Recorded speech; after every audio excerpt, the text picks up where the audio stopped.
years after his death in 2005, Don Adams brings a smile to people's faces.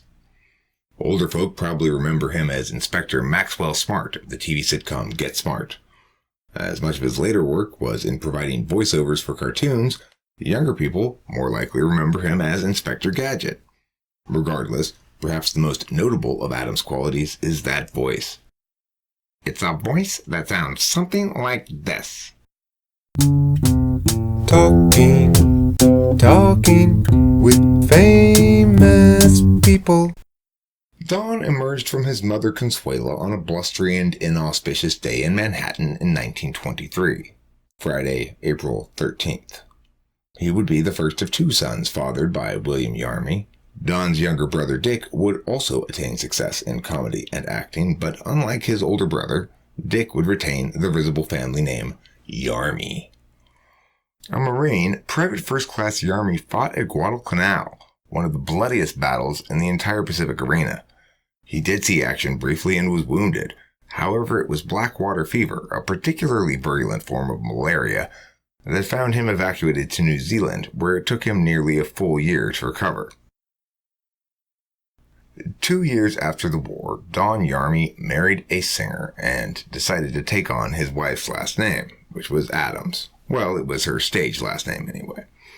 Their union produced 4 daughters in short order, each bedazzled with a C name: Caroline, Christine, Kathy, Cecilia. And this meant the need for a 5th C, Cash. Don bounced between comedy and variety gigs, always scrambling. At last, in 1954, Don performed a stand-up comedy routine on Arthur Godfrey's Talent Scouts, and he won.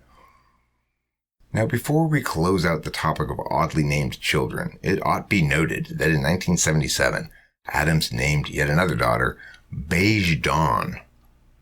Beige Dawn. Regardless, the 50s saw Adams work steadily on variety shows like The Tonight Show, but it was not until he adopted that oddly chopped-off Inspector Gadget voice that Adams' career really took off. Though not particularly fond of the voice himself, at the urging of his friend and writing partner Bill Dana, he began using it more. Soon enough, NBC cast Adams in the role that would define his career, Get Smart. This wacky sitcom borrowed heavily from Don's stand-up routine. Fitting, therefore, that he owned 1/3 of the show and earned healthy residuals throughout the 1970s, as Get Smart was very successful in syndication. Here's some dialogue from one of the episodes that typifies the spirit of the show, with the voices done by me for copyright reasons. At the moment, 7 Coast Guard cutters are converging on us. I find that hard to believe. Would you believe 6? I don't think so. How about 2 cops and a rowboat?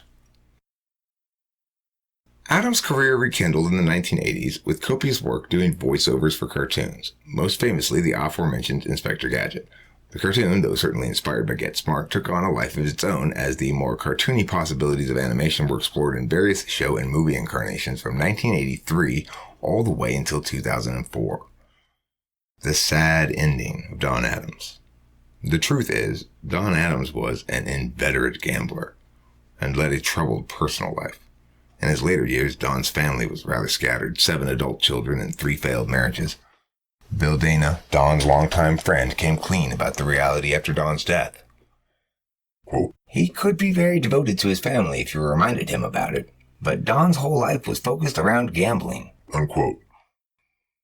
His health declined as Don aged, and he suffered from a variety of afflictions, including cancer. But his son-in-law says that what really killed Don Adams was a broken heart when lung cancer claimed his 46-year-old non-smoking daughter. Jim Beaver, the son-in-law in question, noted, my wife, Cicely, his 4th daughter, died last year. That was devastating. After that, he seemed to take a turn for the worse. Unquote.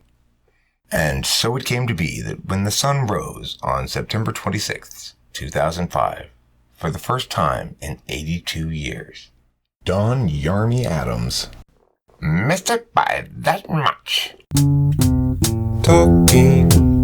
Talking with famous people.